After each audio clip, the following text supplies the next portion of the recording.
Syndicate. Pucker up! This corpo transparente.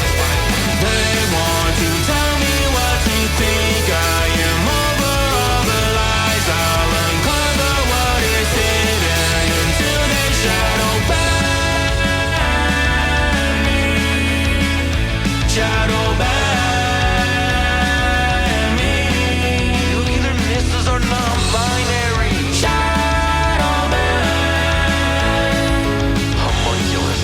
Shadow ban me. Shadowban Syndicate. Shadowban Syndicate. Welcome. I was going to say welcome back to another episode of the Juan Podcast, but this is not another episode of the Juan Podcast. This is the first ever Shadowban Syndicate number 1. Welcome, gentlemen. Welcome. Yo. This means disappointment, so I'll play it for you. So we started this show because... Why did we start this show, Joe? Because you guys wanted to branch out, talk about more of the occult, esoteric stuff, because your show is very different than the regular show. It's more news-oriented, geopolitics, modern times type of thing. And you guys mix it up every now and again. Sometimes we'll do a presentation, but you wanted to chop it up strictly occult and esoteric topics. And Yeah. what's our goal here, bro? Tell the people a little bit. what And we're gonna who do. else to bring into the esoteric stuff but the homunculus king himself? You know what I mean? Like you can't No, I think- do that without Juan. I think for sure, just linking up with you the past, I mean, I don't know how many months now, but, you know, we got a good chemistry, all three of us. And I think it was just inevitable we were going to do something together. And then we started talking about it. And we were like, hey, let's do a podcast.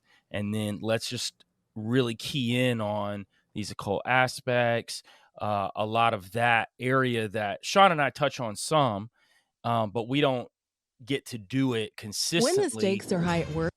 And if we start doing this, we could do this consistently once a month with you. And this is what you play in a lot. I delve into this myself a lot. Sean and I have a good balance on our show. He's really good with geopolitics. I delve into more of the occult aspects, but we both rub off on each other at this point. So a lot of times he's You bringing both in rub some each other occult off? stuff. What? Hey. My bad, bro. I had to, man. You set yourself up for that one. But yeah, no, definitely. I like you guys' flow. And Sean, if you were to tell me what does Netanyahu or Yuhu look like, I wouldn't even be able to tell you. All right. That's just like how disconnected I am from that realm. But that's the beautiful part about the community. We all have our own fortes and we come together. We join forces like the Power Rangers, or, you know what I'm saying? Like we come together and we just make it happen, make it that much more of a banger. Bang. Yeah, and I was feeling a little bit like, you know, get the band back together type of deal. You know what I mean? Like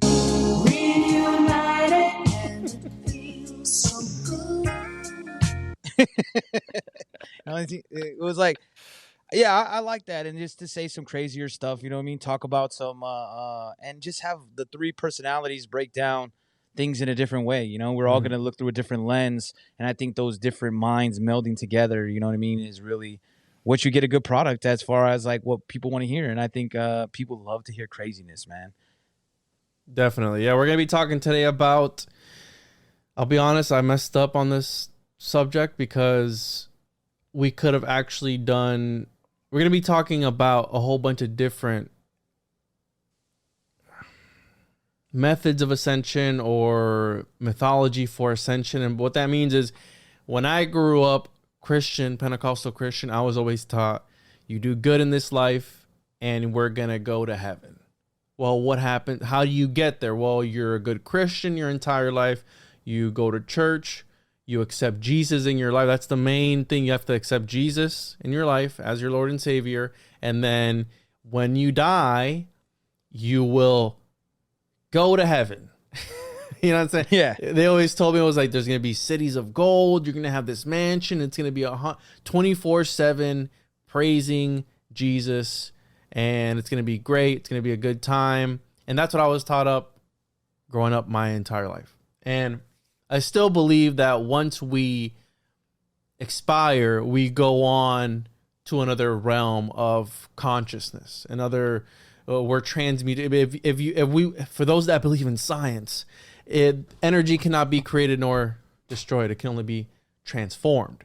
Therefore, we are energy. We are, there's energy here, and that once it's transmutated from one form to the other, it's gonna go on. And Joseph Lumpkin, which I've told you guys about, he has a very interesting theory as to the origins of demons and these spirits that are trying to stop mankind from doing things. Like some people call them the archons, other people call them the jinn, whatever it is, that are in the background working. And what he was saying was pre-Diluvian, the Nephilim, the giants, everybody was, they were cocaine's a hell of a drug. They're doing all this crazy stuff, partying it up. They're having orgies. And then they start inserting themselves into the daughters of men and then into the animals, and all these crazy things are happening. Well, when Noah built his ark and the great flood came through, well, he killed off all those Nephilim. And the spirits of those Nephilim are what created the demons or daimons, whatever you want to call them, that we know today. These forces that are in the background, which is a very interesting, it's his book, The Origins of Evil. And it's a very interesting idea because it's true. If we do follow science, they talk about the energy just transforms into different forms of, and we know that with water, right? Vapor, solid, all these different things. And we truly don't know what happens to ourselves once we die off. So I wanted to talk about Ascension. And it goes, I brought up the Merkaba because I've heard people talk about it before, and I think it's kind of cool, the idea that your soul has some sort of car or a chariot. And a lot of the most ancient, I think that's what the Platonic solids served the purpose. It was ways of transporting the consciousness. And these, I think it goes back to sacred geometry, and that's the role that plays, because these things are used, and I always talk about this, mandalas or sigils, where people meditate on them and they're able to insert themselves into these things, right? And a lot of people say that, and I have a Metatron's cube here. It's a coaster that I made. And some people say that, I've heard my friend Emily Moyer say that people with these tattoos of sacred geometry are more susceptible to demonic possession because these are gateways for these entities to come in through. Now, if you believe that or not, I don't know. I have no tattoos, so I'm straight. Anyways, I'm good, man. They can't do nothing, man. Over here, it's not coming through anywhere, man. Nowhere. Through that booty hole, bro. No means no. That's some Aleister Crowley, like, you're possessed by Aleister Crowley if you go, oh, you get a little jolt there. Yeah, no, definitely. But that's just something she said, which I found interesting because she said that she was in the EDM scene for a while, and you know how those people start. So she saw things. She told me she saw things when she was in that circle, which comes from personal experience. So Merkaba, it starts off with, and I'll pass it on to you, Joel, where it's the famous Ezekiel's vision, where he sees the chariot, the wheel, and this can go a lot of different ways because this is also attributed to the whole ancient astronaut theory of what did Ezekiel see? Did he see a spaceship, a spacecraft of some sort, a UFO, which we know they're hot today because in the media, right? They're talking about the balloons. Imagine if you described a balloon, bro. How crazy would that be? It's like, it's round and it had some sort of, is that a, you know what I'm saying? Like, you're like, man, was that a floating titty? Like, you know what I'm saying? It's a floating titty, man. No, man, what do you mean there's a float? Man, you didn't see that shit? Yeah. No, for sure, man. As far as Ezekiel's wheel goes, I think obviously the ancient astronaut stuff, they're always going the UFO route. I think more angelology, and you know how I feel about all the biblical stuff. I go more into that realm when you start breaking down, what these different angels were. And if anybody doesn't know, there's like a hierarchy of angels. It starts with the seraphim, the cherubim, thrones. Those three are actually depicted in this Ezekiel's wheel. And you go further down, you got dominions, virtues, powers or authorities, principalities, archangels, and then guardian angels. So that's kind of the hierarchy of angels and angelology. But when you're talking about how it works with the wheel and what Ezekiel saw, he basically saw like three cherubs, or the Hayat angels, and they've got four different faces, man, lion, ox, and an eagle. Some say like a raven head there. And they create a box structure around what's supposed to be what carried, Yahweh or God. And the seraphim are also a part of this as well. It's a third type, and they're like continuous fire flashes. They're ascending and descending around this. But I guess where the wheel part is in this UFO part that people always talk about, that's going to be the thrones. Those are the Ophanim. Basically, the wheels of Galgalin, fiery flames. They basically have a bunch of eyes that cover all of these wheels, and they're moving and constantly rotating. So this is what a lot of times people say, when they have those ancient, like, paintings from the Renaissance, even before that, where you'll see like a strange, looks like a UFO in the background of some of these paintings of like Jesus or whatever else. A lot of people think that they're depicting UFOs when really they're depicting these Ophanim, these throne wheels, which show up consistently throughout. So again, I'm not too big on the UFO part of it.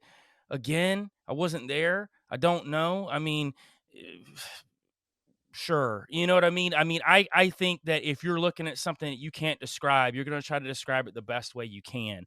But if you're going to go the angelology route, that's my personal opinion, just from a biblical standpoint. Also, just side note, you got me like really hard earlier, Juan, when you bust us straight out with Nephilim, like right out the gate. Like, come on, man. like literally we're like 5 minutes in this. You're talking about Nephilim dying. Made your nipples hard, bro. Demonic. And I'm like, dude, I'm all in with that. You know how I feel about that whole theology right there. So that is in my mind a fact. That's what demonic entities are these spirits of the Nephilim that died out. Matter of fact, in the Bible, it talks about how God put a cap on life at 120 years. That was to stop the Nephilim from living forever, because the first generation of Nephilim had a lot of attributes like their fathers did. So they were able to have eternal life. And that was part of being able to put that cap on them. And that's part of the reason those spirits are around, not just the ones that died during the deluge, but the ones after that too. But back to the wheels, before we get into the Merkaba part of it, because really the Merkaba mysticism is a little bit different than really your hardlined Jewish scholars and really anybody that's really studying the Bible. It's a little bit different. So it's actually there. It's these ways to ascension, like the Masa Merkaba, is really interesting too, man. When you talk about, it's like a literal, they go through these phases to ascend. And during these phases, 7 different levels too. Yes. Yeah. And 7, there you go. 7, that does consistently come up when you're talking about ascension, right? But like, even to get past the first phase, it's like 40 days you have to fast. Mm-hmm. You got to eat bread with salt, no unclean food, 24 immersions. You can't look at any colored garments. Eyes must be cast to the ground. For like 40 days, you got to do this. And this will get you in touch with like this first angel presence, where you have to, and there's all these other formulas and prayers and rituals that you have to do. And you have to do quote these utterances, these 12 utterances, to get to even in the zone of this angel presence. Now, my personal opinion, I don't think this is necessarily like the right kind of angels, but that's just my personal opinion on this. I don't know what they're ascending to here, because that's not really from a biblical But isn't it kind of just like the whole like fasting, and like when I think of that kind of stuff, it's like we're putting our body, like if you don't sleep enough, right? If you don't eat enough, if you don't drink enough water, you're gonna hallucinate. You can give yourself hallucinations, and I think a lot of times people are doing that. And maybe that is a way of connecting within yourself. but like it always just seems like they're just depriving themselves and kind of hurting themselves to get to this edge. You know what I mean? It feels like, hey man, feel like there's a better way, man. Just pick up the phone. You know what I'm saying? Like you don't gotta do all that. Like I just pick up the phone and be like, yo, what up, God? You know what I'm saying, man? He's like, you good, man? I'm just good, man. Just chilling. But I did notice that with the Merkaba, it was really, when I first started looking into a lot of it, it was saying everything that was taking me to was like a lot of new age stuff. Mm-hmm. I had like a lot of new age meditation, you know, like bettering yourself. Yeah, chakras and all that. Like that's where like immediate it took me to, and that's why I started thinking about all that, because mushrooms, LSD, people depriving themselves to get to these head states so they could see these things. You know how a lot of people believe that Moses didn't see a burning bush, but maybe he was they were eating mushrooms and they saw, you know, like now whether the mushrooms made him see it, the hallucination that's from God, or, you know what I mean, or he actually saw it, that could be debatable. But I mean, it makes sense that a lot of these areas like have a lot of different kinds of fungi and different kind of hallucinogens, and people are taking them. And I believe that sometimes people mistake that for spirituality or ascension or whatever. It's just like a lot of the drug use. And that's been a debate for a very long time. I mean, for example, Enoch. He was one of the few people to go with God without actually dying. There was also another one. Do you know the other one, Joel? Who was it? Oh, he does. Elisha. So this has been a debate, and I wanted to bring up, and I'm going to try and say it, Sokushinbutsu, which, because you're talking about these guys are fasting for 40 days and all this stuff. Did you see recently, I saw an article, it was today or yesterday, where a guy actually died trying to fast for 30 days or something, or 40 days, similar to how crazy he died. He passed away from trying to do it. But dude, this Sokushinbutsu is a practice that Buddhists do where they mummify themselves alive, bro. So talk about discipline, wanting to achieve and get to the Godhead at whichever way possible. Even if that means quite literally mummifying yourself to the point where, dude, can you imagine? It takes them 3 years. So I'm going to pull this up here. It takes them 3 years. Hey, and before any of the listeners kill me, Elisha and Elijah were together. Elisha stayed. Elijah told him to. Elijah went to heaven. Was up in a whirlwind. Okay, well, so delete that comment, guys. Delete that comment. Yeah, so backspace. Relax, guys. Relax. We'll get there. Yeah, sometimes I'll do that where I'll be looking for something during an episode and then I'll bring it up later. So you'll see the comment like, it's and then you'll see that they're like, oh, okay, he got it. It's all good. It's all good. I think towards the end. So yeah, that's always been so these guys are trying to they're trying to do something else. It's a meditative practice where they're literally, but what I wanted to point out about this is how hardcore some religions and some belief system practices are willing to go in order to achieve their end goal. Now, the Book of Enoch is a perfect example. It's like, oh, what did he do? Why was he picked? You know, what was so special about him?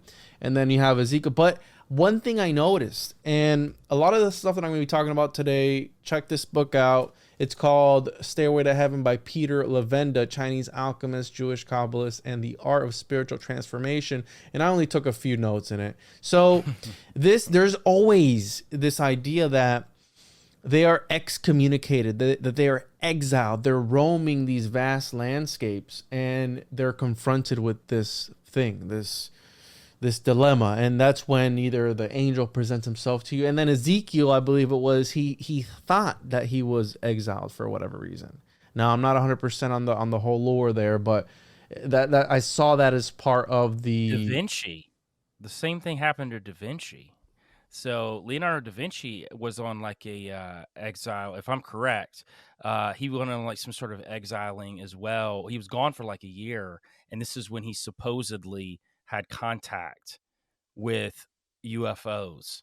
I know it's some ancient astronauts theories. Yes, I've definitely seen some stuff about this. Watch a documentary about it. You have to do the What? ancient What are you talking astronauts about, theorists say Yeah. Yes. So I just think that's interesting, though, if we're talking about characters that have big sway on public or opinion, or apparently that's how he came back with a lot of the drawings he had of different flying machines and different, because he was an inventor as well. Yeah. So he had a lot of different drawings about a lot of vehicles and stuff, and that's just where he got it from, apparently.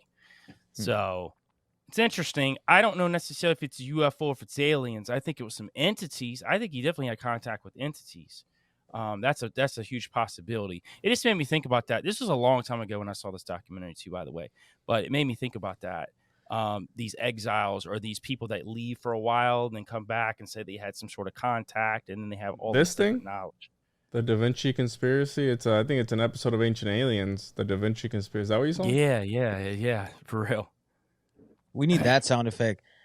Ancient astronauts theorists say yes. It always apparently he was gone for, I don't know if it was a year or longer. Honestly, Juan, man, this was probably 10 years ago when I watched this. But I remember them talking about that's when he came back with all of these ideas, inventions and knowledge. It was because he talked to these quote unquote entities. Now, obviously, the ancient aliens are going to go the route of the there you go. There's one of them right there. The ophanim. Or it's like some people like to say UFOs. This thing back here. Mm-hmm. Yeah, they say the ancient alien theorists want to say that that's a UFO, but more of your biblical scholars say that's an ophanim. That's one of the wheels of the Ezekiel. Interesting. Merkaba.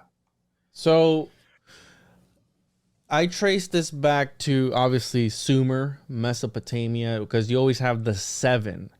And it starts out with, I'm trying to pull it up here. I have a whole bunch of different tabs open. But in Sumer, which we know the Fertile Crescent, you have the Anunnaki and all these, the 7 gods of decree, again, back to that 7 symbolism. There is a poem, and it's got to do with this, I'm gonna butcher these names, Ereshkigal, the Mesopotamian mythology, goddess Ker, the lore, the land of the dead or the underworld, and Sumerian mythology. And there's this particular Inanna, which I believe was her sister. Oh, so that's so crazy, man. I literally have a bunch of notes about Inanna as well. So, yeah, one of her siblings is Inanna, and there pretty much is a story of her going into the underworld to bring one of her lovers back, I believe it was. She goes through 7 phases. 7 phases. She has to take off 7 different pieces of clothing until she's nude. And again, it goes back to this number 7. I also came across various stories of, because the Merkaba, what you were saying, Sean, it has a lot to do with like New Age meditation. You visualize that you're inside this upside down triangle with another one, and you're supposed to. There's like 7 different breaths that you do, and I read all of them. I'm just like, whatever. I mean,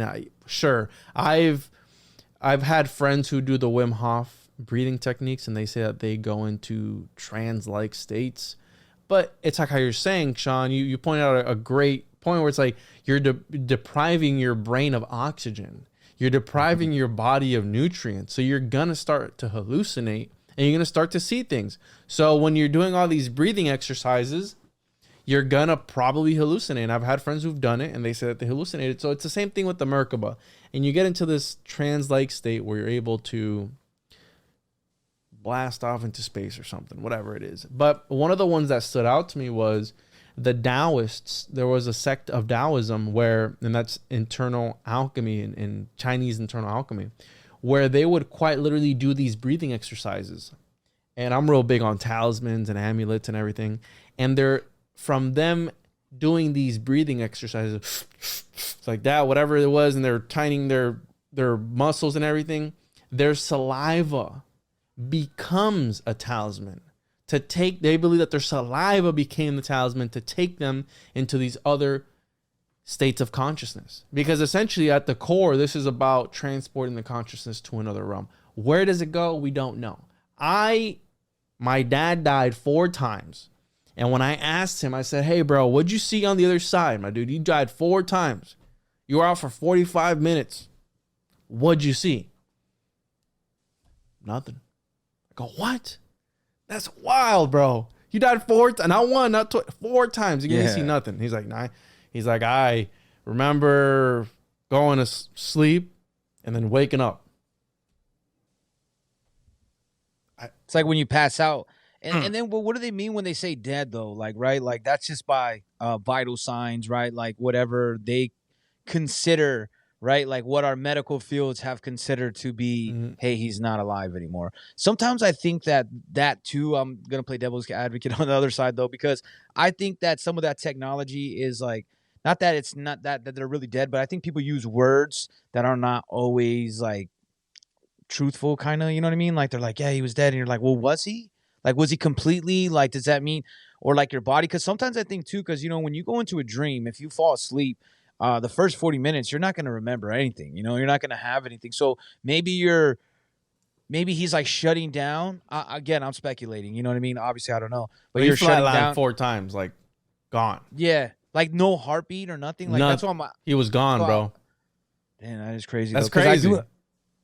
But I'm saying is, what if that was just the initial, like he doesn't see it right away because his soul didn't ascend or his consciousness didn't ascend. So you're in that little, I guess you could call it like a purgatory, but you'd still be in like your mind or your meat suit or whatever. And you probably can't just, it's like when you're born, right? When you first look, the eye, you know, the light, you're like, like I think it's probably similar like that, you know, except times a million. I think that part of it is that he doesn't have a spiritual bone in his body. So I think he wasn't, maybe it wasn't his time to go because obviously he's still here, but maybe he wasn't attuned to that frequency that he needs to be on, because you can't just talk to anybody about these topics that we're talking about now. You can't just go around at a party and be like, do you know that the Anunnaki created and they depends on what party you're at, though. Who's throwing the party? You know what I mean? But like sometimes I'll catch myself and people will be like this past week I had a long weekend because my son just turned 5, and one of the guys there, we had like a party with his friends from school, and one of the dads there from one of his friends worked at Lockheed Martin. So I was like, yo, can you talk about what you do, bro? You know what I'm saying? Here I am with a 101 podcast t-shirt. I was like, yo, can you talk about what you do? He's like, I just do property management. I was like, oh, so no aliens, no nothing, bro? No UFOs? He's like, no. What you got? Yeah, I was trying to get some stuff on him, but he was not having it. Studied the Merkaba and like, are you ascending people out Yeah. there?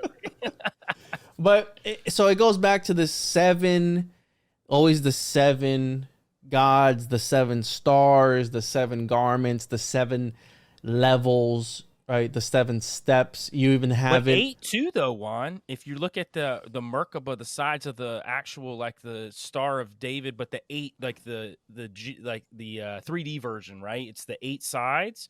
So like it actually ties into not only 7, but 8 as well, because if you look at the 8-sided star, it represents Ishtar from Babylonian culture, which also ties into Inanna in Sumerian culture, which those are supposed to be the same goddesses, just by different names, because, you know, Babylonians kind of borrowed a lot from Sumerian culture. Also, the Egyptians believe that an 8-sided star represents the 8 deities for male and female gods. They were known as the Ogdoad. So there's like a bunch of names, like I'm not going to like name off here, like Nu and Neonet, Hehu, Hehut, and they all did different things. So each one of them had like Nu and Neonet represented like sky and water, and then you had another version that represented primordial darkness. But all of it was about ascension. So you've got this 7. You got the 7, like these 7 layers that they always have to go to, right? You got even the 7 stars, like you mentioned, 7 levels to ascension. But then you've got this 8 that comes into play too, which if you know anything about 8, it ties into the loop, which could be infinity if you turn it on its side. So a lot of that, it plays into this ascension model of reoccurring history, how things kind of repeat itself. So I kind of noticed that too. In with the 7s, there was a lot of 8 numerology as well when I was digging on this, because that's the thing about the Star of David that people don't know. When you look at the Merkaba star, it's different. It's 3D version, so it's got like extra points, because they come out in the middle as well if you look at that full 3D version of it. But yeah, when I started digging on what that meant, then I started going down the rabbit hole of what all these other cultures had too when it came to 8 points, 8 stars, in with the 7 levels of ascension, which was interesting too. So yeah, I mean, I think because one of the other ones I ran past was, and I think it's, I want to say Hindu, could be wrong. I'll look it up here in a second, but was the 7 chakras, right? Aligning them, because it all goes back to the Big Dipper and the Little Dipper, Ursa Major and Ursa Minor, which I know you guys had Mario from Symbolic Studies on, which he can break that down for you way better than I ever could. Yeah. But it's something about, remember, because in these occult circles, it's always about the microcosm and the macrocosm. So they believe that at the north, right, the north was where the soul would go to travel.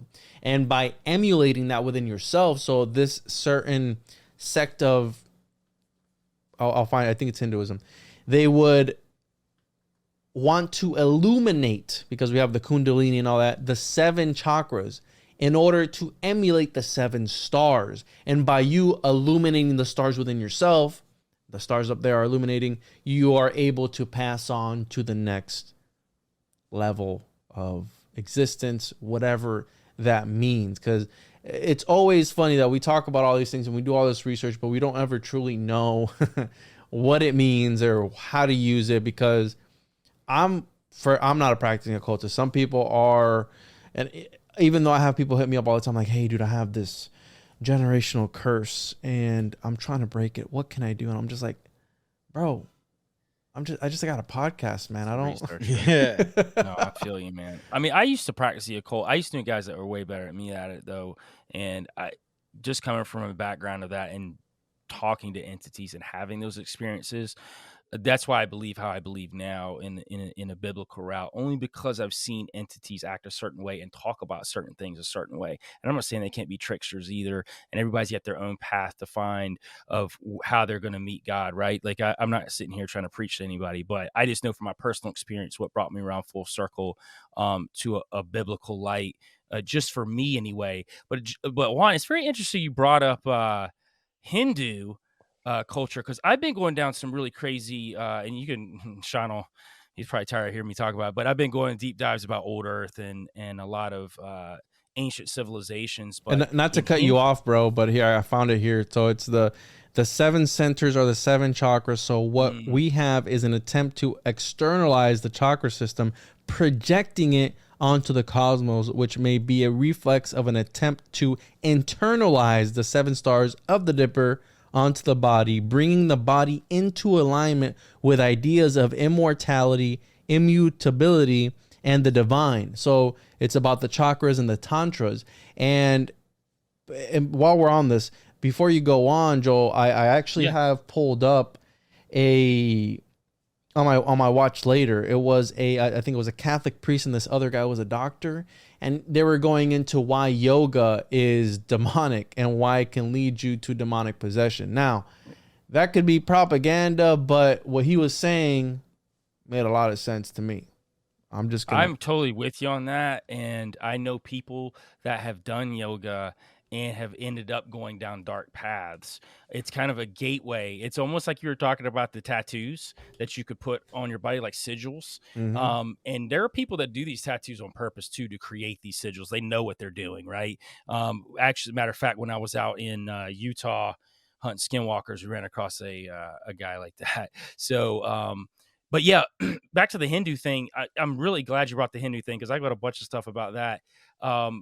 In studying and looking at the Samarangada Sutradhara, there is so if anybody doesn't know what that is, it's just like it's poetical, right? But it's about architecture, and most of it's pretty cut and dry. It's just about, buildings and regular carts and stuff. But then there's all these pages about this thing called a vimana, and it is a flying ship, but it's described as a flying palace or chariot, which goes back to the Merkaba. So I've been going down this deep dive with vimanas, because this ties into old earth and how I think fallen angels or these entities were moving people in and off the planet. But I'm almost thinking that too, it's some sort of soul ascension vehicle as well. Also, when I was digging through it, they say that to power these vehicles, your chakras need to be in line to power these vehicles. So it actually feeds off of your 7 chakras being in line, which is even crazier because you're talking about a vehicle that's taking you off Earth onto these other planets and then bringing you back to Earth. And there's so much about that. Space is fake and gay, bro. You can't. Yeah, you're kind of going I off know, the... man. I put us. I don't know if you noticed the Deep background. It's a galaxy. I just put it. That's my mistake. Yeah. Sorry, guys. But I'm still on the whole, you said yoga can cause possession. You want to watch And the I video? was like, look, no, I didn't see the. Yeah, I didn't see it, but I got a question then. So if yoga, because I was reading a little bit of it, a couple things that people were saying, that it has to do with meditation and things like that. Then too, right? Then why wouldn't prayer or going to church do the same thing when you're still messing with different entities? Is it like because the priest and the preacher are chosen by God to give you that, and if you do it by yourself, then you're not able to learn by yourself, and ascend? You need help, you need a guide. Or is it that people want you to go to church and they don't want you to try and find? I'm not saying that you can't open yourself up to, but I think the same claim could be made for, church or people preaching to each other, because if you're praying, we don't know that the intent behind the person that's praying for you, you know what I mean? So you can still have that same concept. So I think that people kind of like label things so that they can be, guide them into the direction they want them to go. As the only practicing Christian on this show right now, I completely agree with you. So I believe that's absolutely right. I think when you go to these buildings, a lot of them are set up very occultic in manner. And in all honesty, a lot of the people that go there don't know that. Hell, even the preacher probably doesn't even know that. But in a lot of senses, a lot of these places are. And I do believe that there are a lot of people in these preachers or priests or whatever that are in there with ill intent. They know what they're doing. But even if they're not ill intent, like even if they don't have the ill intent, like you said, like the occult could have assembled this, right? Yeah. And this is the way that we praise stuff, and this is what we read, and this is how you do it.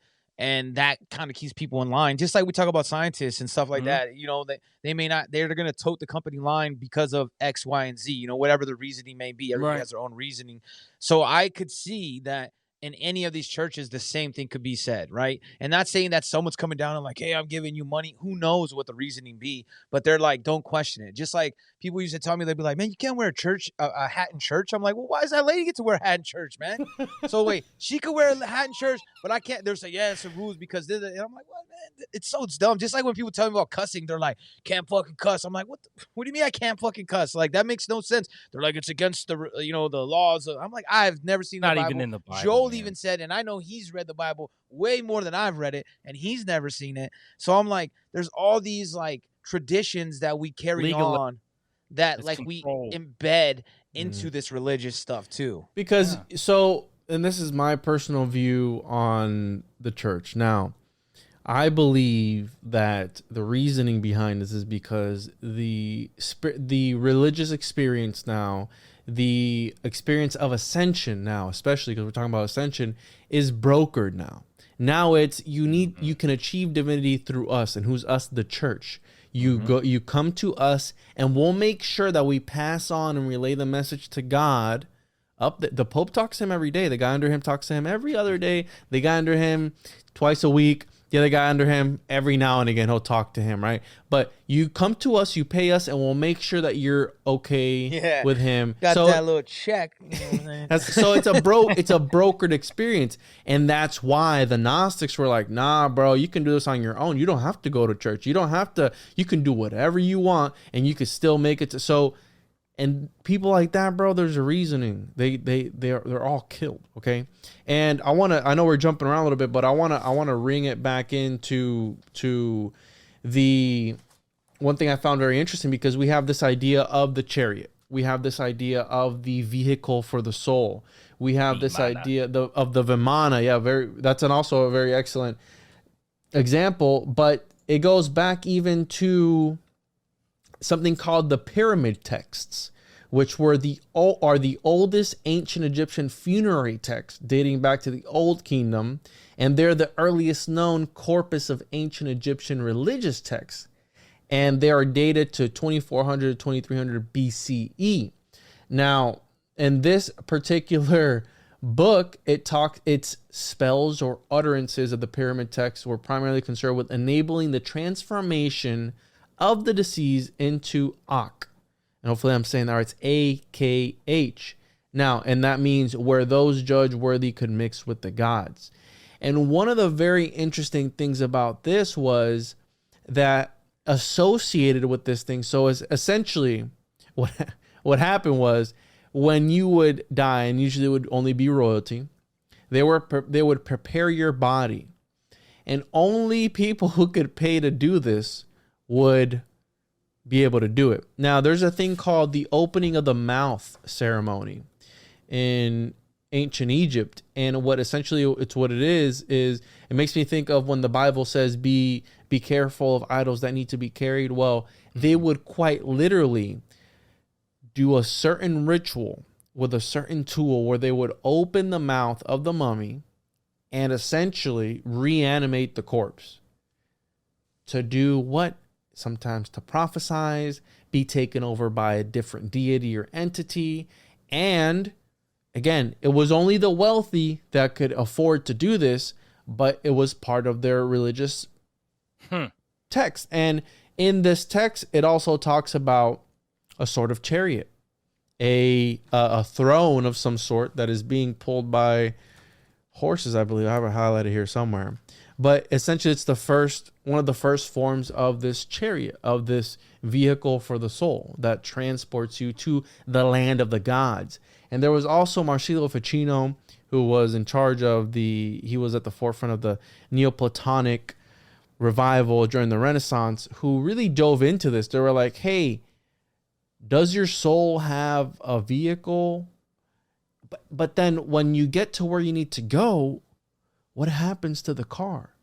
So these guys are like thinking, they're thinking that much deeper into it. It's like, okay, so you get there, can you travel around with your car once again? What color is it? Like, they're asking all these questions. Like, bro, I think you're thinking too much into it, but it just makes you see how they were thinking, right? How they were looking at things. And again, it goes back to Plato. I think that's where a lot of people that misread biblical texts a lot of times, where they get this idea of angels carry you to heaven, these wheels to carry you to heaven, right? I think that's where they get this idea of that. I don't think that's necessarily true. I think when you go, honestly, I just don't have the same biblical view on what heaven is anyway. All these like pearly gates and all this stuff. I think it's just another dimensional. I think you're slipping into another dimension at that point. That's just my personal opinion. I don't think it's up, down, whatever. I just think it's in a whole nother dimensional space. I think eventually like the earth will be reborn. And I think that just comes from revelation in and of itself, but that's a whole different topic. But yeah, I think it's funny though about the vehicles, like where do they go? But I mean, why? Like, first off, where did it come from? Like, did it just materialize like when you die, and then and that's what I think the Platonic solids served a purpose for, because Ficino was a Plato esotericist, so he was all balls deep in Plato. So he was taking all of Plato's ideas, translating his work. So I think he took that from there. And that's what I think these ancients were trying to portray with the theory of forms and these different levels of existence, essentially, of reality. They were trying, bro, I mean, think about it, bro. In the year 200, 300, they're thinking about what is reality? Like, yeah. Well, I think that's like a common theme throughout like mankind, right? Mm-hmm. Like even like the end of the world and what are we, where are we going? But what was weird to me was that when you were talking about the whole mummy thing, I was like, where is he going with this? He's all, and some of them get the mummies, and I was like, don't say it, but you didn't say it, so it wasn't that bad. I was like, and he's all, only the rich, and I was like, yep, I knew it. It's gonna be something like, no, bro, listen, don't be doing that, dude. Here, I'm gonna tell you, I'm gonna pull it up. Hold on. I'm gonna pull it up because only the rich, right? But you're getting into, Joel. You're getting into like Jacob's ladder. You're talking about, we have here, and he dreamed, and behold, a ladder set up on the earth, and the top of it reached to heaven, and behold, the angels of God ascending and descending on it, and behold, the Lord stood above it. Genesis 28:12 through 13. And we have, and Jacob awaked out of his sleep, and he said, surely the Lord is in this place, and I knew it not. And he was afraid and said, how dreadful is this place? This is none other but the house of God, and this is the gate of heaven. So me being a kid, I always thought it was, there's a ladder, right? We see it in, I think, did they show that in Bruce Almighty? Did they show the ladder, right? It's like an escalator. Yeah, so Right? yeah, it is an escalator. Yeah. Escalator. And then when you're up there, it's like, there's going to be an angel that's going to say you did good or didn't do good, and then they're going to send you down. I don't know if you guys ever saw Monkey Bone. You guys ever saw that movie? Oh my God, man, yes. That Don't they do movie, something I like forgot that? about it till you just said something about Monkey Bone. Where they send him down to hell, and he goes all the way down after he got kicked out of heaven or something. I could be wrong on that, but it's got to do something with that. I'm trying to Or what is it? Robin Williams, What Dreams May Come Of, right? He goes through hell to go to heaven because his wife died or something like that, right? Which movie is that? I think it's What Dreams May Come Of. No, I've never seen that movie, dude. I can't find the ancient Egyptian, but anyways, I'll look it up here. The opening of the mouth ceremony. What dreams may come? My bad. Ceremony. So, the opening of the mouth ritual (OMR) is a central and well-documented component of ancient Egyptian mortuary ceremony. In the scientific literature, we find various references that indicate that parts of this ritual correspond to physical opening of the deceased mouth during its mummification. Now, yikes, that's crazy, because they would literally reanimate these mummies, and some would prophesize, and this goes into a whole deep rabbit hole of the homunculus. You have Baphomet with the head of John the Baptist, where if you have the head of a prophet, it prophesizes to you, again, using it as some sort of talisman. And I think that this is what these people were doing. I mean, the ceremony involved a symbolic animation of a statue or mummy by magically opening its mouth so that it could breathe and speak. This is why these statues in ancient Egypt would have the noses or their arms cut off, because the people who were robbing these tombs believed, hey, that's the deity in that statue. I need to suffocate it. So cut it. And some people will say, no, it's because they wanted to hide that they were African. Okay, that's another theory. But again, it was all done strategically, because the people who were robbing it believed 100% that deity was there. And there's evidence of this ritual from Old Kingdom to the Roman period. Special tools were used to perform the ceremony, such as a ritual adze, an arm-shaped ritual censer, a spoon blade known as, I can't say that word. Anyways, they had certain tools. And the ancient Egyptians believed that in order for a person's soul to survive in the afterlife, it would need to have food and water. The opening of the mouth ritual was thus performed so that the person who died could eat and drink again in the afterlife. Wow, so beautiful. And who's to say? Because I agree with you. Like, it makes more sense that they're gonna do, like, destruct of because people believe stuff like that. If you go to like tribes and stuff, if we go to the rainforest and people have not seen television or like had a lot of experiences besides the people in their tribe, you're gonna believe that. Like, we would probably believe a lot of that. We wouldn't question some of it because it would be so reinforced. There's all types of propaganda. Like, it's not just propaganda of like the government of this. There's all types of things that people say, and even parents, where they think they're trying to protect. Like people use like, oh, the boogeyman's gonna get you, cuckoo is gonna get you, this guy's gonna get, you know what I mean? All these things that are supposed to scare you straight, right? Everything's always like, hey, we're trying to do what's best for you. And that might be what that is. That makes perfect sense to me. More, not saying that people wouldn't try to like disguise that they were African or not, because I just don't think that was as prevalent as most people think. I think it's more of that, hey man, if I don't do that, this entity is gonna get me. Mm-hmm. Hey, but I think you could even tie the Nephilim into these mummies. If you're talking about reanimation, you could be talking about demonic entities that take over these mummies. If you're talking about prophesying out of them, or doing whatever else, that's necromancy, essentially, is what it is. Yeah, exactly. So that's what came to my mind initially when you brought that up. If we're talking about reanimation, because the spirits of the Nephilim are always looking for a body to possess. They need that. Whereas fallen angels are typically more avatars. They'll avatar bodies. They don't possess, but Nephilim spirits do. So I think that could definitely play into this whole reanimation of mummies for sure. Mm-hmm. Yeah, and it's funny you bring up, because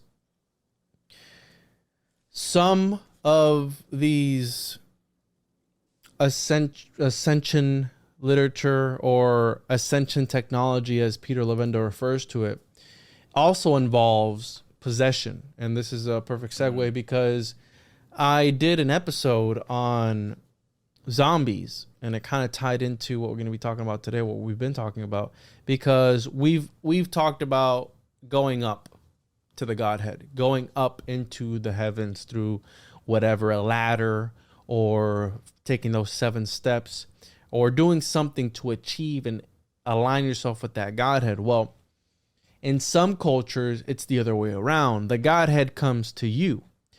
And I guess the topic of zombies really triggers people, because I've had reviews about this certain episode.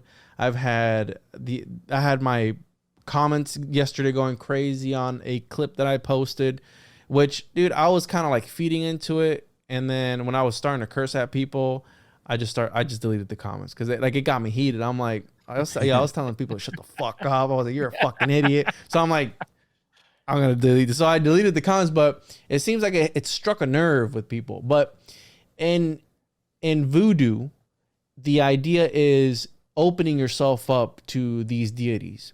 Mm-hmm. And this deity will come into you and do its thing. You are essentially possessed. And it's a very interesting, because the roles are reversed in a way. You're opening up yourself as some sort of vessel. And that's why I have respect for the occult, because I do believe that possession, my grandma told me stories about, because I've seen miracles happen in front of me. I've seen things happen in front of me while so many years in the church. And the stories that my grandma's hardcore into the church, bro. She's taking demons out of people. So all the stories that she told me growing up, that made an effect on me. So when it comes to the occult, I do believe that people open themselves up, or you can potentially open yourselves up. And you were talking about going out hunting the skinwalker and all this stuff. That's why I haven't gone, Joel, because they've told me about the hitchhiker effect, or whatever it's called, where you might bring something home because it attaches itself to you. And then when you have Ryan Burns, shout out to Ryan Burns, talking about, well, when you accept something from them, they kind of sort of take a little bit from you. I'm like, I can't. Yeah, but see, that's why I don't give them none of me, man. Like, that's why I think of it as, like, to me, I feel like I can't be possessed, man. And the reason why is because, like, I have not allowed myself to get to that, like, point that I believe you have to be to, if possession is real or not. But I have seen some crazy things myself, so I do, like, tend to believe that. I have respect lean for towards, yeah, that it's something that is, something's going on. I don't think it's just someone's crazy, because, for instance, my boss's cousin's kid, right? He's a good kid, straight-eyed kid. This actually just recently happened before the Michigan State state shooting. It was about 3 weeks before that happened, right? He went over there to Michigan State. He's going to a junior college to go party with some friends. They drove up over there. He left his friends, came back, and it's been like in a catatonic state since. Like, at first, he just, like, someone knocked at the door when he got back home, and he was just like all scared. He heard the snowplow, got super freaked out, and then he just, like, took off. They couldn't find him for, like, hours. They found him, and then he's just in a hospital right now. And nobody knows why. Nobody knows why. They called the friends, and they called the friends, and they're like, nothing. I mean, could have been something, but it's like, did he take drugs? They say he wasn't really into that, but you could take one thing, but then I get the LSD or shrooms, but this long, it's been over 3 weeks, and he's still like that. So that tends to make me go, you know what, probably not drugs. Could he have seen something, now getting PTSD? Like, someone said, don't say anything. He's super scared. But then you're in with authorities now. So now we're getting into the realm of, like, did something attach himself to it? No, so I think I do see that happening. You can play with fire without knowing it too, and open yourself up to entities. And I think the New Age is a really easy way for people to tap into that without really knowing it, because you're just oh man, this is going to help me become a better person. This is going to help me, get in tune with my body. And before you know it, like something else is in tune with your body. But why is that though? Like compared to like I was saying about praying or doing anything, like what is the difference between praying and meditation I can that gives you that like access open? I can shed some light on that for you, Sean, because I'm back. I'm real big on Pythagorean palaces and all that stuff. It all depends on the location of the architecture itself. The architecture itself does serve as a talisman to augment the experience of the person within that building.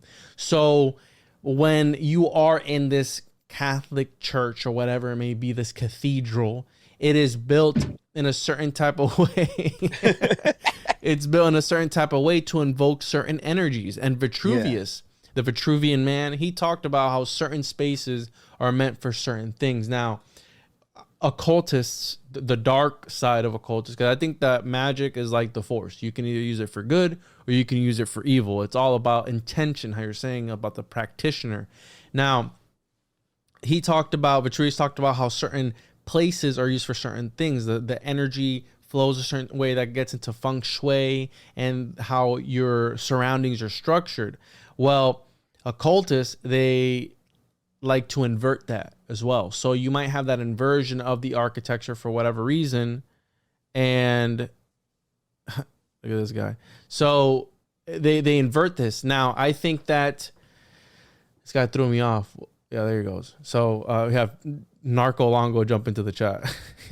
The inversion of this. So by you perverting it, maybe you're opening it up to other things. Now, it doesn't fully answer your question, but it plays into this. The architecture itself, the placement on the ley line plays a role. All these energies. And then maybe the shapes of everything too, because I will say like out here they have the Masonic theater, right? And if you look at a lot of these old theaters, I do agree that there is a lot of like, you could tell, I get it for some acoustics as well. But when you're at a concert, and especially at some of these venues, you do feel, what's it called? Not like, I wouldn't say possessed, but you do get these energies. And even when I was going to like, sporting events and stuff, you feel the energy. So it's kind of the same concept. 100%. But I guess, so yeah, like, and if it's in a nefarious way, I guess you could get infectious by that. But to me, I believe that like, if you get yourself in a awareness of like who you are and what you're all about, you can not allow that to happen. Will you be part of the chant where everybody's screaming? Sure, but that's not going to allow anything to attach itself to me. In my belief, I just don't think for me personally, I think it can happen to other people. I just say it can't happen to me because I won't let it. And if that makes sense. To add on to, because mindset is mind over matter. And to add on to what Joel said earlier, because he talked about how the chakras of this person power the vimana. Well, there's an interesting concept of, and I'm drawing off of Sesh Hari's research, which he talked about how a kingship, a ruler, a leader, during Atlantean times was a alchemical catalyst to its people. Now, the use of sacrifices, human sometimes, within these buildings is a real thing in order to power the building or in order to use it to keep spirits away. Well, if you think about the sarcophagus in the I think it's the King's Chamber, the Queen's Chamber in the Great Pyramid of Giza, essentially these buildings would actually use the king's body as some sort of offering or a seed for the people. And this is a whole another conversation, but in this same context, one thing that I found interesting, because we've talked about the Egyptians had a sort of chariot, the throne with wings. You had the Merkaba, right, with the chariot where you ride on top of it in Ezekiel's vision. You had all these different versions of the soul vehicle. Well, in Voodoo, you have the spirit possession, right, because that's essentially what it is. The person being possessed is referred to as a chawal, horse.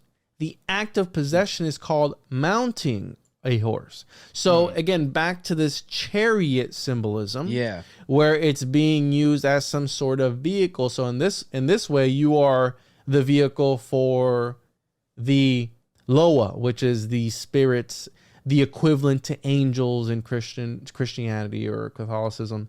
The Voodoo teaches that the Loa can be can possess an individual regardless of gender, both male and female. Loa can possess either men or women. Now, check this out. This is where it gets interesting.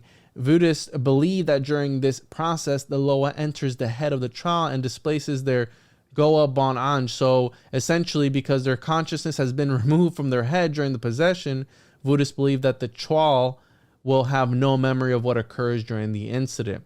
And the length of possession varies, often lasting a few hours, but sometimes several days. So they quite literally believe that your consciousness pieces out and this entity does whatever it wants to do with your body, and then you remember nothing of it. So just, we're going through the different belief systems of a lot of different religions, because essentially I believe with Peter, it is a sort of technology that perhaps needs to be used wisely, and the initiated, right? If any, and by initiated, let me rephrase that.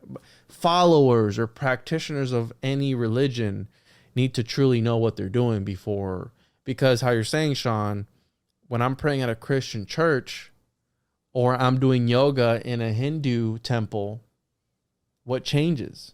Well, I mean, there's a few things that change, but essentially the intention behind everything, right? Mm-hmm. And you're still doing, you know what I'm saying? Like it's all about intention, set and setting. And I think your power too. I think that some people have like more power. Like, right, we harnessed ourselves. Like, some people are better athletes, can jump higher, right, can run faster. I think that same thing with the mind. Not only learning, like a lot of people think of intelligence as like, oh, he's really smart, he did like 8 years in college, he became blah blah, fill in the blank. But to me, I think there's multitudes of intelligence, and part of that, I think, is building up your, not your conscience or your spirit or your soul, whatever you want to call it. I think that there's ways that you can really become in tune with yourself, but not like on this, like, hey, this whole new age thing. I'm talking about just with yourself, because you have to know yourself. And I think that is the journey. And I think some of these, I agree with Joel in a lot of senses, that I think some of the new age stuff kind of shifts people. And I'm not saying they do it intentionally, but I think that it has this lure that can make you like, kind of like, I guess now that I'm thinking about it, kind of go into like these states of where you're able to, right? Like, it's almost like you're ascending, or you're in this other, like, maybe dimension or whatever we call it, but then you don't know what side to go on, right? Both people are like, yeah, come over here, man, you're pretty good, man, just come this way. And then like, you don't know the difference between this entity or this entity, but some of these people want that extra power. I think if you don't want that, it's not going to come to you. Like, I feel like if I got to that level because of me, I'm like, I don't care if it's good, bad, I don't want any of it, right? But I think the people that like kind of let themselves because they want something to attach themselves, because they don't have necessarily the value in their life, or not where they want to be, or they feel like they need that extra push. I think that is what a lot of these like possessions and spirits that get attached to people, that's where I believe it comes from, because I think they don't have the awareness or the fortitude, the toughness to, like, spiritually, wise. I don't know how you would actually describe that, but like, to protect your soul. And if you can't do that, then your conscience and soul is easily manipulated. Well, check this out. When you're talking about churches and how some of these churches are occultic in nature, a lot of that's by design. Honestly, something that Christians don't really understand about the Bible, but where they get the word church from and this building structure is actually a Hebrew word called ecclesia. And ecclesia actually just means gathering. And ecclesia could be like going to a concert or a ball game or anything. It doesn't stand for going to an actual church gathering. The church was always just, it could be your family, right? It could be a gathering of people that you know. And I'm not saying that going to a church is wrong. You know what I mean? By any stretch, because I go from time to time, depending on if I have time, obviously. But obviously, you have to look into go to the zoo what's your intention. What's that? I said you go to the zoo a lot. Yeah, the zoo church. Yeah, what about the zoo church, man? We ain't talking about none of that stuff. Animal church. To go to the zoo a lot. But check this out.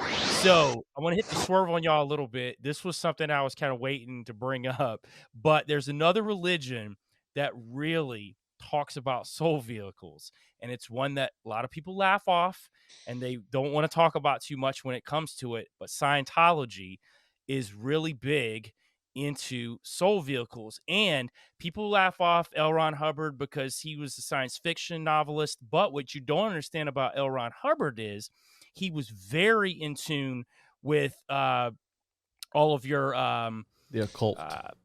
occultic stuff with hold on, I got Jack some Parsons. stuff. Yeah, actually Crowley. He was an avid Crowley fan. Very big time with Crowley and Thelema. That was really what it tied into with him and the Thelemites. If you know anything about Crowley, we don't have to get into all that, the Book of the Law and how he met Aiwass, and Aiwass spoke through Rose Edith and that whole thing in Egypt. But that's what the basis of L. Ron Hubbard created from this. Now, when you start breaking into, the story's insane, and everybody's seen the South Park version of it. But if you really talk about it, you got Xenu, who's the ruler of this galactic confederacy, and he ruled just countless stars and planets, right? But they were about to oust him. So what he does is he takes all of these billions of citizens, he sends them to Tigiak, which is the other word for Earth at the time. So he sends it to Tigiak. He literally takes all these bodies that he sends down there. He ties them around all of these volcanoes, and he sends hydrogen bombs down there, blows them up. Well, the souls of all of these disembodied victims go up, and they were called the thetans. They were actually captured in these vacuum zones called electronic ribbons. And what he did with these souls in these electronic ribbons, he brainwashed them with religion. He brainwashed these thetans with all of this stuff that we're supposedly the knowledges that we know now. He taught to these thetans. Then the thetans were released, and the thetans were able to find these Neanderthalic bodies, and that's kind of what they went into. And this is what created humankind. And this is why when you start ascending through Scientology, you get to the upper levels, you're learning how to release your thetan, is essentially what you're trying to do in this whole thing. Dude, it's really wild when you start breaking it down as far as tied into the occult, because people laugh it off because of all of the Xenu and all that stuff immediately. But when you start digging into what L. Ron Hubbard created, I feel like there's a lot of truth to it, at least from his angle of what he created. There's a huge occultic undertone, not even undertone, the entire thing's occult. Yeah. I think that, it's all about ascending souls and moving souls on to another place and how to do that. This is their version of how they're trying to do that. But it's really interesting, man. And I was, for years I've heard the stories, and when I started really digging into soul vehicles, this somehow popped up, and I think it was because I was looking into Crowley and I was looking into L. Ron Hubbard, and I was like, wait a minute, let me read this story really thoroughly again. I'm like, these souls are ascending and they're getting sucked up into vacuums into these vehicles to then be brainwashed in these vehicles. Like he said, they were taught like all these biblical things and ancient Egyptian things. Like none of this stuff ever happened. Like the thetans were trained to think this stuff happened. Then the thetans were released, and then they found these bodies, and then they moved on to where we are now. It's wild, man. Yeah, and one of the things I wanted to bring up too, because you're on Crowley. Well, also I have it pulled up here. I think it was you or Sean talked about how they may not be good angels. There are some angels, but we don't know if they're good per se. Mm-hmm. Well, the Book of Abramelin, which is a ritual that Crowley did in order to what? In order to get in touch with your holy guardian angel.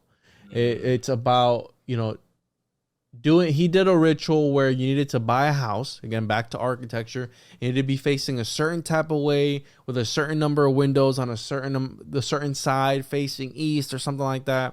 And it was on Loch, and we have the Loch Ness monster it was on Loch Ness, I believe, the house that he had for this particular ritual, which he didn't ever finish. So the conspiracy is that he actually opened up a portal to another dimension and he let through this monster, which is the Loch Ness monster. So again, getting in touch with your holy guardian angel, which is another thing that L. Ron Hubbard talked about as well, about getting in touch with this higher being, your higher self. And initiation plays a critical role in all of this, because initiation in this view is preparing to die while still alive. The human body is a gateway for the soul to higher planes, and it is for the soul the only possibility to ascend and finally reach God. So initiation also plays a role into a lot of these things. And there's also other beliefs that initiation attaches your soul to another sort of deity, right? Another entity, a dark or light, whatever you want to refer to it as, but it plays a role into all that. But yeah, a very interesting take on that. I did not know that the Scientologists were all about these soul ascension vehicles. But well, yeah, makes sense. They're real big on like aliens and like, well, they don't call them aliens, but you know what I mean? Like what we would, in this community would call aliens and stuff. But I thought it was interesting, like the aspect of this whole subject of like how the occult and religion kind of have, if you think about it, they have this like thing that they both do, like that they represents both of them, which is they're both trying to get to God instead of enjoying life, right? They're both like, we got to get to this level, like instead of just like, hey, let's better ourselves, like literally just be nice to people and like, hey man, it's a great sunny day. But with these hardcore religious and hardcore occultists, like they have in common is that they both like, they have to find it right now. Like, hey, this is how you get here. This is the only way you can meet God, instead of just allowing life to flow and let the lessons come through and slowly. And I think now that I'm thinking, and I wasn't thinking this before, but as we're getting to this conversation, it's kind of jumping into my mind, like what you're saying, Joel, kind of see your point more, that like that is probably where you're more prone for like doing yoga or new age. It's not necessarily you doing the yoga. It's like not, you're trying too hard to go to this next level. Like instead of naturally letting yourself progress to ascension where you will be, you're trying to jump steps, like doing a drug, using a performance enhancing drug to like get ahead of the game. Let me tell you something, Sean. So I was actually reading the Bible today, and it was in Mark, and this is really interesting that you brought this up. It made me think about it, because Jesus had never was about that piece of it ever. Like he was all about community and all of us connecting here on earth. It was all about creating a better earth. And it's funny. So the disciples were eating food, right? And they didn't wash their hands. So the Pharisees were like, oh, they're breaking the Hebrew laws because they didn't wash their hands. And, they had all these like a million different things you had to do to be perfectly right. You had to wash your pots a certain way, wash, certain things a certain way. So they run up on Jesus and they're like, you're telling me that he's going to do this? Of course, Jesus like chopped them down, and he's like, why are you worried about something so trivial? You should be worried more about connecting with me. You should be connecting with God. That's what you should be doing, and connecting with your fellow man. That's the most important thing. I think you're right, Sean. I think people are so worried about getting out of here instead of connecting with the people here and growing here, because I believe, and this is scripturally for me, that we're not going to be going to some other place. I think the earth is going to be perfect at some point. I think that's what we're moving towards. And I think it's an eventually. Do I think there's going to be an end game? Yes, but I don't think it's the end. It's not, there's no end to it. So I think that's where we're moving towards. And I think that's what Jesus always taught, man. I think that's what he walked and taught. Dude, he hung out with the worst of the worst people. And I think that's why he resonates with me so much, is because of how he told us how to act towards others, man. It wasn't about we had to do a million steps to do this and that. You know what he said we could do to talk to him? Just talk. Dude, I do it while I'm driving down the road sometimes. I'm talking to God, man. It's not. What did you tell me the other day, Sean? Well, I lost my wallet. You were like, did you pray? No lie, I prayed, Juan, and somebody dropped my wallet off on the front of the house. I lost my wallet somewhere, and somebody dropped it off at the front of my house. Yeah. You know why, though, right, Joel? Like, what's that? This motherfucker's broke as shit. Let me take this to his house, and then they just take it to her house, and they just... No, it's because I did a ritual, man. I folded $100 bill, and I put it underneath my sock. And then I jumped up 10 times. Nice. It's a little thing that we do, But no lie, like Sean told me straight up. He was like, hey, did you pray? I was like, yeah, dude, I did pray. And no lies, about an hour later, when a girl hooks me up, she was like, I went to run an errand, I came back, and your wallet was just sitting on the doormat. That's like somebody wild. dropped it off. It's wild. But at the end of the day, those are just little miracles, right? But at the end of the day, man, it's fun for us because we're in this world and we love to study and learn. And that's always going to be there for us. We always want to find out what's behind the veil. That's fun. But at the end of the day, I think we were put on this earth to connect to others and not stress so much about what's going on, happen at the afterlife, and that we need to be doing this, need to be doing that. Like, we don't need to be doing that. If anything, all we need to do is connect to God and then connect to others. That should be at the basis of what we all do. I want to jump off what you said, because you said connect to God. And I think the thing that people forget, and, you know, it's weird because I'm not I'm not super into, I don't know the Bible back and forth, right? Like, I've read it before a few times. I know a little bit, some of the gist of it. But the thing that people are forgetting is, like, if you want to get to God, it's through humans. We're made in His image. Like, so if you treat me good, I treat you good. Like, that in turn, to me, is how we get. Because people are like, well, why you try to treat people good? I'm like, well, aren't we supposed to? Like, the studies I took, I believe in Jesus. Do I think that's this and that? I don't know. But all I know is that you can't say nothing bad about Jesus, right? If you just look at what you're given, to me, that's what you should do. Like, easy. Like, hey, someone's hungry and you have some food, you could share it with them. It's pretty easy. It's not like a complex thing where you're like, I gotta get my house in the north position, stand up here and with the string, and you know what I mean? Wait till the lightning strikes and boom, I got it. Like, you know what I mean? That's and the thing, the reason I'm against the occult is, and it's something, I have no problem with gay people. I'm just not into the butt stuff. So, you know what I mean? Like, that's just not for me. You know what I mean? So, Illuminati, no, thank you. You know what I mean? You guys, you do your thing. No, it's all good, but it's just not for me. The butt stuff is an Ascension technique, by the way. Yes. I know. And it's supposed to take you to that next level in contact with those entities themselves. I dubbed it Sodomic time travel. Don't Google that, because you're gonna get some weird stuff pop up. But listen. One of the jokes that I always made was that Christians focus too much on what's coming and not in the present moment. They're focused on preparing for the afterlife and not enjoying this moment. That's something that I always said growing up, even in the church. And God's been coming since I was 8-7 years old. Like, oh, he's coming real soon. Right now, the times that we're going through right now, especially with all the things that are going on, people think it's the end of times. I don't think we will ever truly know. If anything, I do believe, and for those that don't believe, nukes are real, and nukes are non-binary, by the way. The idea, some people, I think we'd blow ourselves up before we saw the end coming. You know what I'm saying? Like, I think we would end it before we could even reach that end, whatever that is. And it wouldn't be the end, because there would still be somebody somewhere. The cockroaches start all over again. The cockroaches will survive. Yeah, there would be people. Like, there would be humans. Like, you know what I mean? Like, in the Himalayas, or like somewhere off where there is nothing, right? And then they would start civilization over again. And now the question is, how would it go? Would they have the same stories that we have? Would they have their own? Would they build it? Would it change over time?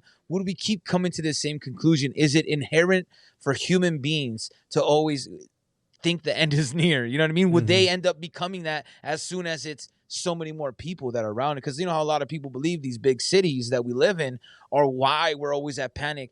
Me and Joel were talking about the other day. I was saying how I hate when people go, oh, life is too short. I hate that. Because then you're now putting it into our brains that we need to hurry up. We need to speed up. We don't have enough time to enjoy the great day that's happening today. You got to get on it. You know, get on the grind, man. You only have a couple more hours, like the whole clock, and we're stuck in this pattern. That's the Matrix to me. The Matrix is not necessarily, a simulation, what a lot of people think. I think the Matrix is these walls we have in our own minds that we need to break through, and I'm still fault at that too. You know, I get stuck in those patterns, so I try to reel myself in and try to put it on my time, and which would be God's time, because my time is God's time. That's how I look at it, because we're cool like that. You know what I mean? We got a little thing going on. You know what I mean? He's a homie, but people too much want to have everything at the moment, like that, like this is gonna be, and they're important, right? When you're preaching about the end of the world, you're important. Everybody's watching you. Like, I forgot that guy's name. What was it, like 10 years ago, that the world was gonna end, and all these people met at this like somewhere they were all going to end and watch the world together. It's gone. These parents, like I saw a whole thing about it. The parents left their kids. 2012, right? 2012, I believe. Yeah, and then he tried it again because he was like, "All right, I didn't have it this time. I Yeah, see the dream. he It's October. came back. It's October, man. My bad. I saw the dream. It was different." It's dyslexic. I just flipped the one and the two. Yeah. Yeah. And they're missing out on the moments with their children, like because they're like, the children kind of resent them a little bit now. They're not anymore, but like, because they're like, we don't have time for that, man. We only have 10 years left. We only have 5 years left. That is the problem, I think, with a lot of us in humanity, not just the lack of the empathy, but we have these times set on us. Like, we only have a limited time. And I get it that we don't know when it's going to end, right? It could be tomorrow. It could be 100 years from now. But I would rather live in the moment and know that I gave everything in that moment and I enjoyed as much as possible than to like live 100 years in panic and fear or like, hey, I'm on edge. I just don't feel like any creator, whatever people want to label, would want us to go through that. John. I think it is important to like have these like communications and try to reach them, but I don't think it's like, hey, I'm just saying hi. You know what I mean? John, he created this world for us. People forget that. All these people trying to ascend, and they have a million different beliefs and all this stuff. They're trying to get off what he gave us to be on. Isn't that the craziest idea ever? Like, when you think about it, like, it really is. Like, when you break it down that way. And dude, I completely agree with you, man. I'm 100%. Yeah, your dad built you a classic car, and you're like, man, I really just like a Honda. You know what I mean? Like, I really like a Toyota. You're like, dude, this is like, dude, I put like work into this. I had to order parts. Yeah, it's all right, man. But I would rather really like a Camry. You know what I mean? You're like, So I wanna wrap it up on my end with the alchemical ascension, which you guys know I'm a big alchemy fan. I talk about alchemy a lot.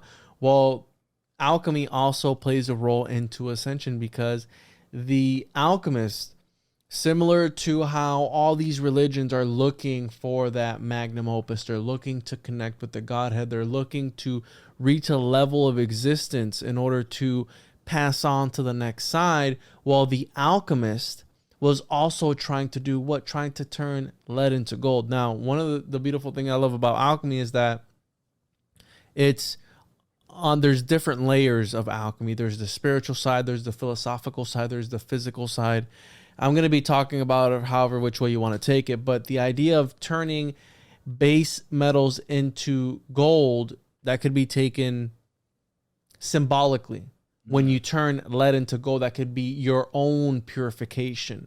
And there's 7 different steps to that. So we're talking about becoming better people, living a good life in order to the end you become gold and you pass on. Well, the alchemist was in his lab tirelessly working, and once he was able to achieve the magnum opus, which some say, I believe it was the creation of the homunculus, but that's another conversation, the turning the base metals into gold. Well, when that happened, when that reaction happened and the alchemist was finally able to achieve it, the light from that reaction happening would transform the alchemist's DNA, and he was able to step outside of space and time and able to manipulate it. So we go back to the story of Enoch. What happens to Enoch if you follow the chronology?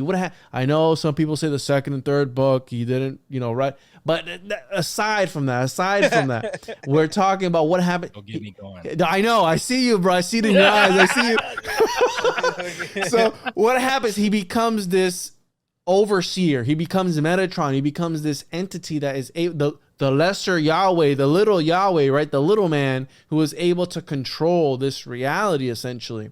And Yahweh. Yeah, Yahweh, exactly. So this idea even goes into alchemy, bro, with the homunculus and all these different things. And even in alchemy, you have the Elias Artista, which is this messiah of some sorts that because we talk about talking to God, and some people say that they've seen God and all these different things. You have Moses, like God show him his ass, like his cheeks or whatever. So he's like, oh, you can't see my face, but here, see this. So but he got his cheeks tight. He got his cheeks tight. There's this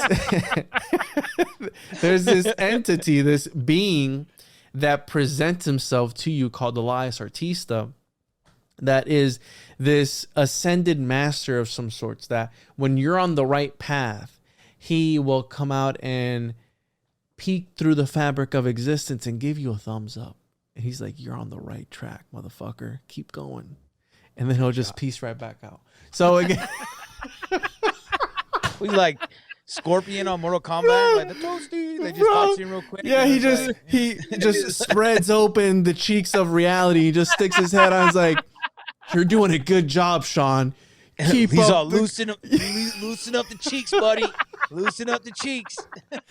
keep up the great work. Yeah, keep up the great work, and then he just closes the cheeks back up, and you're like, what the fuck was that? Oh, so yeah, that's alchemy and ascension. Essentially, is achieving the magnum opus, and you're able to peace out, and you're able to. A lot of these alchemists that they say achieve the magnum opus, live the rest of their lives doing philanthropy, where they would give to the poor because they were able to turn base metals into gold. So they're making a bunch of gold, and they're like, hey, we already achieved it. Let's give it out to people. But that has a darker connotation, which we can talk in on another episode, because that's another rabbit hole on its own. But yeah, that's all I got to say about that. You guys want to add anything else? Joel? No, I'm good on that. Yeah, I like the way you spun it into where you did, Sean. I wasn't expecting that, and I thought that was really good. That was beautiful, Sean. We do this a lot, where we bring in reality to people as we're talking about things that are very out of the realm of the consciousness, which I think was really good. It was a lot of groundedness from all three of us here on the show today, and I really liked it a lot. But yeah, I think that there is something to the ascension piece to it, right? I think so for sure. I think there definitely is. I don't know what that exactly means too. And I say all the time, I read the Bible and I'm a Christian, but I take the Bible to learn how to treat others. And that's really what I use it as. The other stuff's just fun to me. When I get into Nephilim, when I get into portal babies, when I get into ascension, all these other things, we will never know until we know. Till it gets to that point where we're able to find out, we never really know. I don't care what adept that's out there, what initiate is out there, what they've seen, what they've done. Till it's the end, they don't know. They only know what maybe these entities are showing them. But a lot of these entities have a lot of manipulation too. And we've seen that throughout history. So yeah, that's my take on it. That was beautifully said.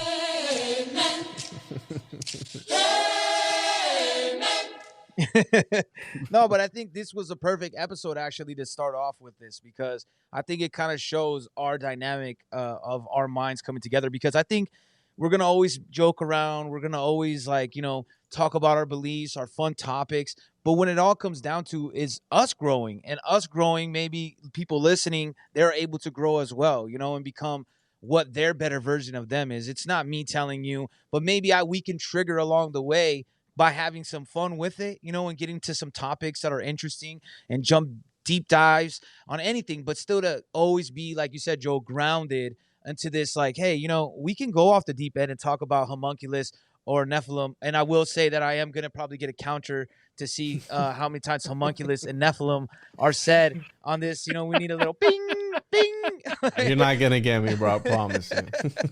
But I think that is the point of all this, right? Like, is us to still be grounded, have a good time, and go through these topics, because everybody else is trying to tell you about these topics. Like, this is for sure what it is. Now you got three different perspectives, and nobody's telling each other like, oh, no, you're wrong. Oh, no, it has to be this way. We're just interjecting, playing devil's advocate, going like, hey, well, what about this? It's a good example of how conversations should happen on these topics, because most of these topics are shadow banned. You know what I mean? Yeah, for sure. And I enjoyed this. Great first episode. I promise everybody that the next one will be a little bit more structured, because we're just all over. We were in the flow, right? We're in the flow. So we're just going. But hey, you said that, which I knew was gonna happen, but I did mess up, because I was like, hey guys, let's talk about this, and then let's just talk about Ascension altogether. And I'm like, whoa, there's a whole bunch of different myths of but it was Ascension. cool. it was that's why I said it was a good introduction, right? Like everybody could you could see where everybody's kind of standing at, and it's good because it's all different positions, but we're still able to come together, like, you know, Captain Planet, but we need 2 more people. So, guys, I mean, we can sign off, and where people can find us, because I know you guys have a podcast. This is going to be a new show. It's going to be releasing on my feed as well. We've done other episodes that people enjoyed, and some people didn't, right? Those Flat Earth. yeah, flat earth. Right. So you can find me at the 101 Podcast on all social media platforms, the 101podcast.com, and on any major podcast platform you can find me on there. And where can people find you guys? You guys can plug your stuff. We didn't do it at the beginning, so Kill the Mockingbirds on all platforms, podcast platforms. Kill the Mockingbirds Podcast on Instagram, Sean Chris Music on Instagram, Van Tesla Music on Instagram, and Kill the Mockingbirds Telegram. And, you know, if you happen to go on one of those Apple, just give us a 5-star review, a little, you know, suts up. Give one a little 5-star review. You know what I mean? Why not? It doesn't cost you anything, literally. Yeah, and one thing I want to point out is people, if you want to voice your, and this counts for my show and your show too, if you want to voice your concerns, don't do it on the reviews. Do it on an email, right? Yeah. And let us defend ourselves, because people just go and slaughter the reviews and just like, this guy's fake and gay, and then it will just like 1 star, like, no! We're like, wait.